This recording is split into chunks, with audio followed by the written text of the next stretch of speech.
Welcome to our channel. Today Bible verse in Tamil.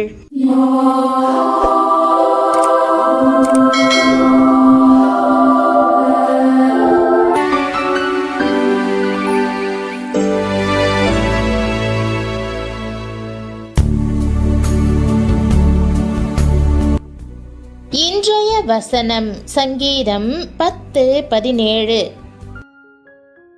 கிறிஸ்துவுக்குள் பிரியமானவர்களே, நம்முடைய ஆண்டவரும் இரட்சகருமான இயேசு கிறிஸ்துவின் வல்லமையுள்ள நாமத்தில் உங்களை வாழ்த்துகிறேன். சிறுமைப்பட்டோரின் கூப்பிடுதலுக்கு தேவன் மிகவும் சமீபத்திலிருந்து செவி கொடுக்கிறார். எல்லாம் கெட்டு போனது போல் காணப்பட்ட நிலையில் அவர் தம்மை தாமே தந்தார். அதன் காரணமாக எல்லாமும் மாறின. கர்த்தாவே, சிறுமைப்பட்டவர்களுடைய வேண்டுதலை கேட்டிருக்கிறீர். அவர்கள் இருதயத்தை ஸ்திரப்படுத்துவீர் என்ற வாக்குதத்த வசனத்தை இன்று நாம் தியானிப்போம். ஆம், கர்த்தர் சிறுமைப்பட்டவர்கள் மேல் நினைவாய் இருக்கிறார். நான் மிகவும் ஏழ்மையான குடும்பத்தில் பிறந்திருக்கிறேன். சிறிய பட்டணத்தில் அல்லது கிராமத்தில் பிறந்திருக்கிறேன் என்று நீங்கள் கூறலாம்.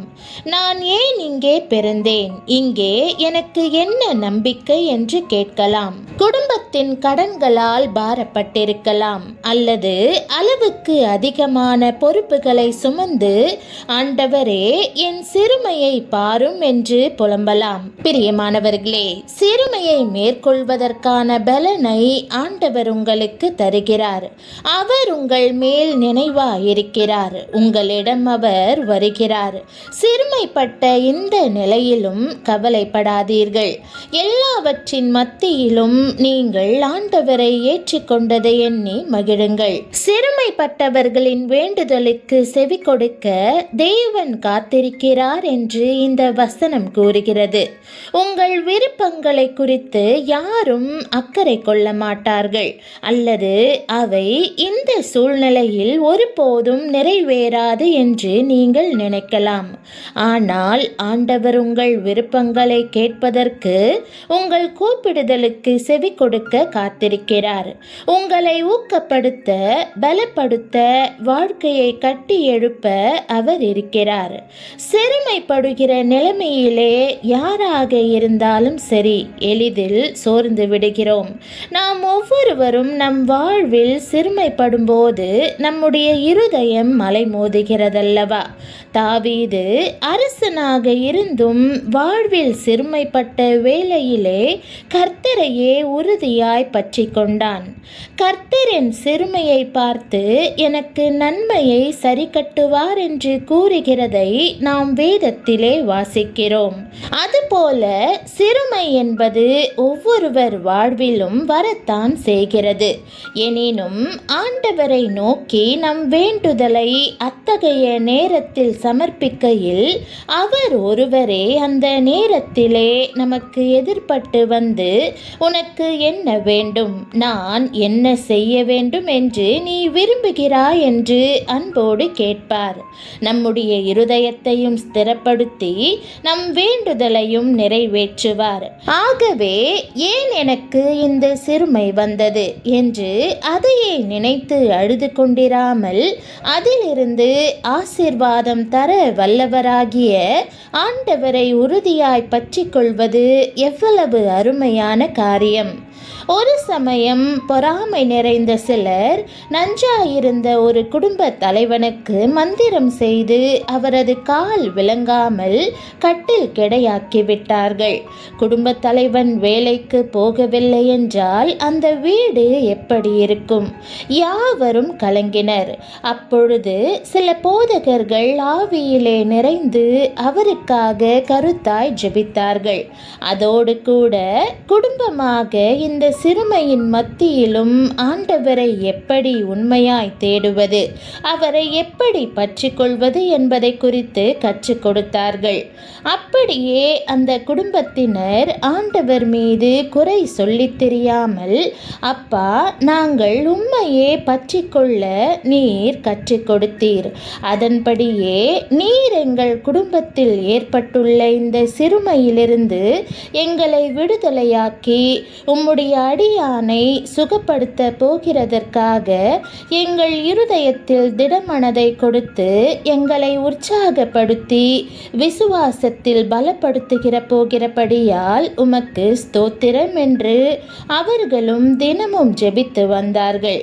கர்த்தர் அந்த ஜெபத்தை கேட்டு அவர்கள் சிறுமையை முற்றிலும் மாற்றி அவரை எழுந்து நடமாட செய்து தாம் இன்றும் ஜீவிக்கிற தேவன் என்பதை அந்த பொறாமைக்காரர்களுக்கு நிரூபித்து காண்பித்தார்.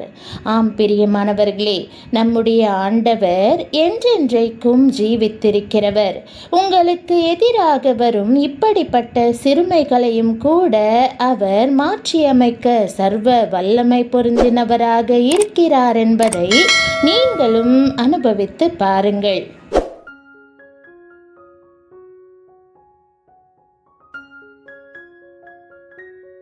ஜெபம். அன்பின் ஆண்டவரே, நான் சிறுமைப்பட்டிருக்கும் போதும் நீர் என் மேல் காட்டும் அன்புக்காய் உம்மை ஸ்தோத்தரிக்கிறேன். உலகத்தால் நான் அலட்சியம் பண்ணப்பட்டாலும் நீர் என்னை பொக்கிஷமாய் வைத்திருப்பதற்காக உம்மை ஸ்தோத்தரிக்கிறேன். உம் அன்பு என் வாழ்வில் பாய்ந்து மிகுந்த நம்பிக்கையை அளித்து என்னை உற்சாகப்படுத்தட்டும், உயர்த்தட்டும். இயேசுவே, நீர் இன்று எனக்குள் ஊற்றும் புது பலனுக்காக உமக்கு நன்றி. என் விருப்பங்களையும் என் நம்பிக்கையையும் உம் கரங்களில் எடுத்துக்கொள்கிறீர். உம் சித்தத்தின்படியே அவற்றை ஆசிர்வதிக்கிறீர். நீர் தாமே சகல வெற்றிக்குள்ளும் என்னை நடத்துகிறீர். நீர் என்னை பயன்படுத்துகிறீர், பிரகாசிக்க பண்ணுவீர், ஆசிர்வாதமாக விளங்க பண்ணுவீர் என்று அறிக்கையிடுகிறேன். எத்தனை சிறுமை என் வாழ்வில் வந்தாலும் நீரே எனக்கு தஞ்சமும் திடபலனுமாயிருக்கிறபடியால் நான் இன்று முதல் உமக்குள் சந்தோஷமாய் உம்மை ஸ்தோத்தரிக்கிறேன். உமக்கு நன்றி செலுத்துகிறேன். தொடர்ந்து நீரே என்னை வழிநடத்தும். கர்த்தாவே, சங்கீதம் 10:17 போல என் சிறுமையின் கூப்பிடுதலுக்கு நீர் செவி கொடுத்து என் இருதயத்தை ஸ்திரப்படுத்தும். தாவீது போல அரசனாக இருந்தாலும் சிறுமையில் உம்மை உறுதியாய் பற்றி கொண்டான். அவன் சொன்னபடி கர்த்தர் என் சிறுமையை பார்த்து எனக்கு நன்மையை சரி கட்டுவார். அதே போல் என் ஏழ்மையான குடும்பம், கடன்கள், பொறுப்புகள் இவை எல்லாம் பார்த்து எனக்கும் நன்மையை சரி கட்டும். பொறாமைக்காரர்கள் மந்திரம் செய்து குடும்ப தலைவனை கட்டில் கிடையாக்கினாலும் ஆவியில் நிறைந்த போதகர்கள் ஜெபித்து குடும்பம் உம்மை தேடி ஸ்தோத்தரித்த போது நீர் அவரை எழுந்து நடமாடச் செய்தீர். அந்த பெரிய தேவனே, என் சிறுமையையும் மாற்றி எனக்கு உற்சாகம் கொடுத்து விசுவாசத்தில் பலப்படுத்தும். ஆண்டவரே, ஏன் எனக்கு இந்த சிறுமை என்று அழுது குறை சொல்லாமல் உம்மை உறுதியாய் பற்றி அப்பா இந்த சிறுமையிலிருந்து எங்களை விடுதலையாக்கி உம்முடைய அடியானை சுகப்படுத்த எங்கள் இருதயத்தில் திடமனதை கொடுத்து உற்சாகப்படுத்தி விசுவாசத்தில் பலப்படுத்தும் என்று ஜெபிக்கிறேன். நீர் சிறுமைப்பட்டோரின் வேண்டுதலுக்கு காத்திருக்கிறீர். என்னுடைய ஜெபத்தையும் கேளும். உம்முடைய வல்லமையுள்ள நாமத்தில் எல்லா சோர்வையும் மாற்றி புது ஆசீர்வாதங்களை தாரும். நீர் ஜீவிக்கிற தேவன். என் வாழ்விலும் உம்மை அனுபவிக்கிறேன். இயேசுவின் நாமத்தில் ஜெபிக்கிறேன் நல்ல பிதாவே, ஆமென். தேவனுடைய நாமம் மகிமைப்படுவதாக. ஆமென்.